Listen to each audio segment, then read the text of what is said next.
a young girl in an ultra orthodox family in northern Kolkata. She isn't allowed to attend school as that'll mean stepping out into the big bad world. So she devotes herself to reading, and the books become her doors and windows to the very vast world that lay outside. Such is the story of Ashapurna Devi, a prominent Indian novelist and Bengali poet who surmounted her obstacles to emerge as an ardent feminist and champion of women's liberation.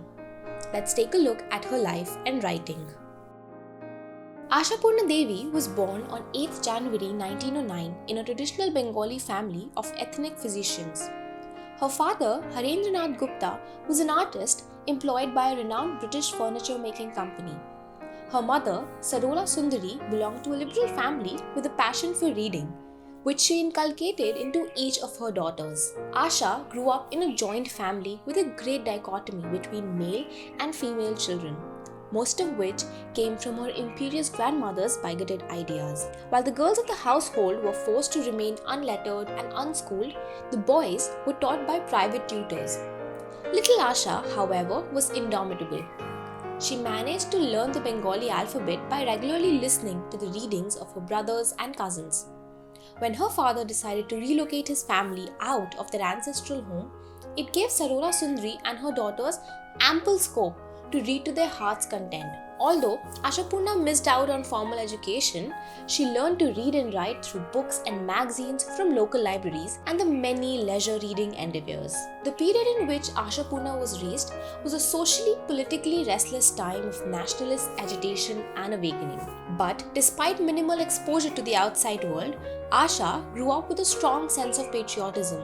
In 1922, 13-year-old Asha secretly sent a poem to Shishu Sathi, a Bengali children's magazine. Not only did her poem, Bearer Dark, The Call from the Outside, got published, but she also got a request from the editor, Rajkumar Chakrabarti, to submit more literary pieces. This marked the beginning of a long and illustrious writing career for Ashapurna. At the age of 15, she was married to Kalidas Gupta and moved to Krishnanagar. As a young wife, Asha continued her literary pursuits while juggling household chores. The couple later had a son. Initially, Ashapurna Devi wrote only for children, and her story, titled Choto Thakurdar Kashi Yatra, was a big hit in the genre.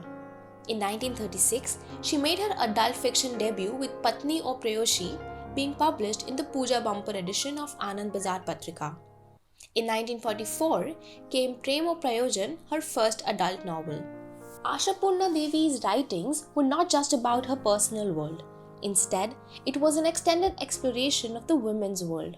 In stories like Subarnlata and Manirmukh, she has written for the millions nameless and faceless women, and her words have tried to wake them up from the stupor, inspiring them to break the invisible shackles to liberate themselves. Throughout the entire gamut of her literary works, emphasis was laid on gender biases, discrimination, and the sexist mindset of men. Her short stories like Brahma's Weapon and The Matchbox, as well as larger novels, vividly portray the emergence of quintessential middle-class Bengali women.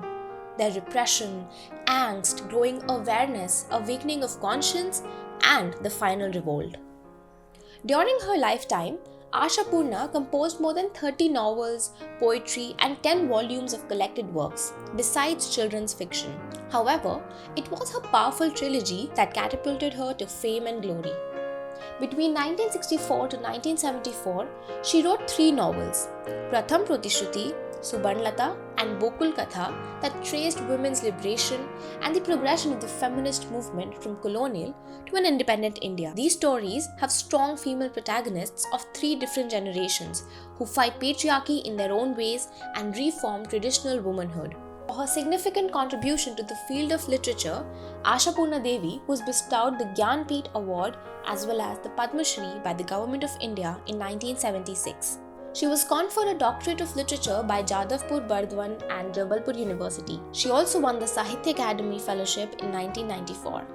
Ashapurna Devi passed away on 13th July 1995. Her literary creations, translated into several vernaculars, are taught in school curriculums. Her writings continue to highlight Indian feminist thoughts and ideas around injustice stemming from gender based discrimination and the narrowness of outlook ingrained in the traditional society.